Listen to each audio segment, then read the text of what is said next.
Kampung Cibaduyut, yang terletak tak jauh dari kota Bandung, adalah sebuah permukiman padat di awal abad ke-20.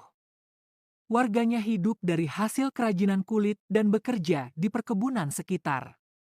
Kebahagiaan mereka sederhana, namun sanitasi menjadi masalah besar.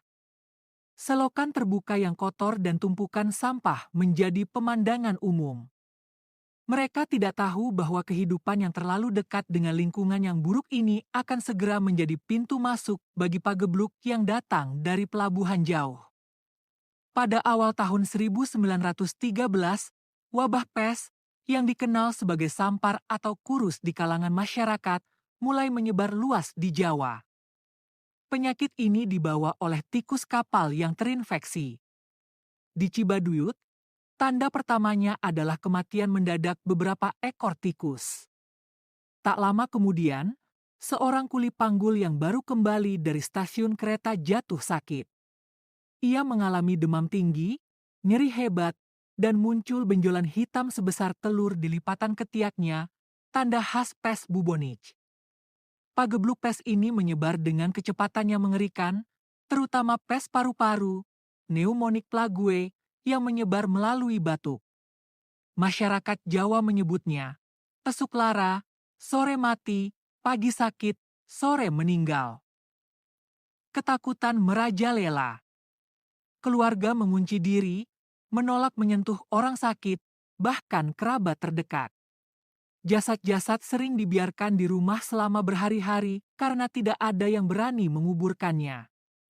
Kemanusiaan tergerus oleh naluri bertahan hidup. Pemerintah kolonial Hindia Belanda yang sangat terbiasa menangani wabah kolera lambat bereaksi terhadap pes. Mereka awalnya menerapkan metode pengobatan modern ala barat yang terpusat di kota besar yang sulit menjangkau kampung padat seperti Cibaduyut.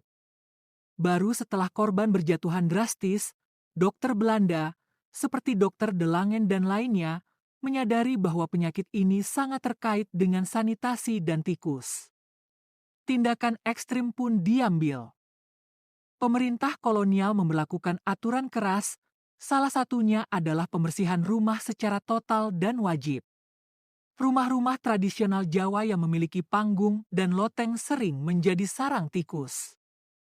Mereka memaksa warga untuk memotong lantai bambu dan merombak rumah mereka, sebuah kebijakan yang sangat tidak populer karena melanggar tradisi. Bagi yang menolak, dikenakan denda atau bahkan penjara. Di tengah kebijakan kolonial yang dingin, masyarakat lokal kembali pada cara tradisional. Mereka melakukan ritual tolak bala atau ruatan di persimpangan desa, meyakini bahwa pagebluk adalah kutukan dewa atau ulah makhluk halus. Beberapa desa membuat boneka besar dari jerami dan mengaraknya, lalu membakarnya sebagai persembahan untuk mengusir roh jahat.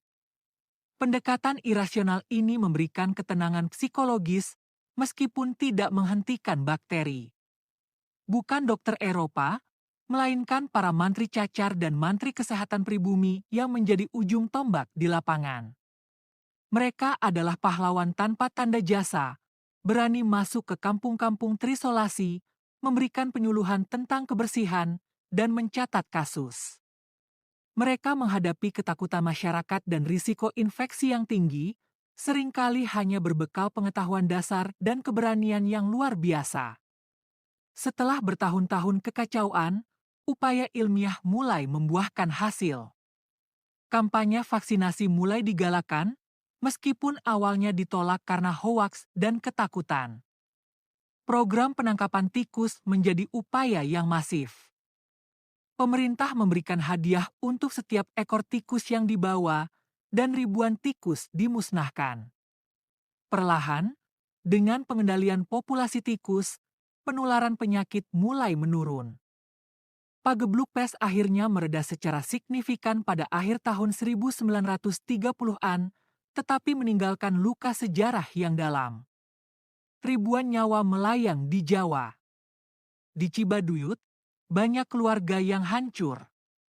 Mereka yang selamat membawa trauma mendalam dan kenangan akan rumah yang dibongkar, denda yang kejam, serta pengkhianatan tetangga karena ketakutan.